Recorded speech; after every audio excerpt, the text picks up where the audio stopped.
O SBT Rio já dá arrancada aqui com uma notícia importante para todos os alunos, pais da rede estadual de ensino. Por causa das dificuldades financeiras do governo, as escolas vão ter os serviços afetados, principalmente faxina e até merenda escolar. Por isso a gente vai agora ao vivo com o Daniel Penafirme, direto da nossa sacada, que está em frente a uma escola do estado. Daniel, como que vai ser afetado? Porque não dá para as crianças ficarem sem comer. O que vai ser a medida do governo para se economizar na parte da merenda escolar? Boa tarde para você. Muito boa tarde, Isabelle Benito. Sem comer, realmente ninguém vai ficar, pelo menos é o que garante o governo do estado. Mas o tipo de merenda vai sofrer aí uma modificação. Vão ser oferecidos em alguns dias do mês de dezembro para os alunos alimentos que não necessitam ir ao forno, né? Alimentos como biscoitos, suco e também iogurte, além de pães, né? Com frios, com queijo, com presunto, e não a tradicional refeição. Isso é uma medida que visa cortar alguns gastos aí. Além disso, algumas escolas estaduais vão funcionar sem porteiro em 6 datas, em 6 ocasiões específicas no mês de dezembro. Não vai ter ninguém na portaria das escolas estaduais. E também a faxina, o serviço de faxina vai ser afetado. Não vai ter faxina nas terças e nas quintas do mês de dezembro. Tudo isso, Isabelle, porque são serviços terceirizados que o estado precisa pagar a essas empresas e o estado não tem grana para pagar essas empresas. Com isso, vai acabar cortando esse serviço. O governador Luiz Fernando Pezão anunciou ontem essas medidas e disse que tem que ser assim, que tem que fazer esses cortes, porque do contrário não teria dinheiro para pagar os aposentados e pensionistas do estado. Agora veja você, por causa dessa crise aí sem precedentes que o estado do Rio de Janeiro enfrenta. A gente tem inclusive o governador falando aí, vamos ouvir o que ele falou. A gente está num momento de muita dificuldade dentro do estado.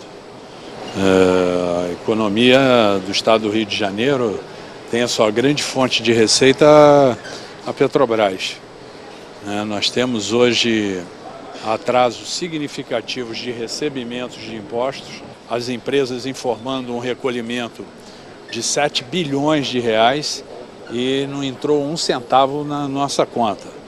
A gente está procurando todas essas empresas, vendo o que está ocorrendo, A gente conseguir linhas de financiamento para ajudar as empresas a recolherem seus impostos. O estado vive do recolhimento dos impostos. Então eu dependo muito dessa negociação, estou priorizando todo o dinheiro que entra para pagar servidor ativo e inativo, mas isso tem um limite. O senhor mantém a posição sobre o 13º dos servidores? Difícil, eu estou lutando para pagar novembro, Agora poucos estados no país, muito poucos governadores já pagaram 50% do 13º salário. Nós já pagamos. Então eu tenho que correr atrás de 50%, mas antes eu quero garantir novembro. Segura o Daniel lá para mim, mas vem aqui, eu quero falar diretamente com você. A gente, como jornalista, a gente conhece cada governante devido ao trabalho que a gente acompanha, a vida política e de cada político.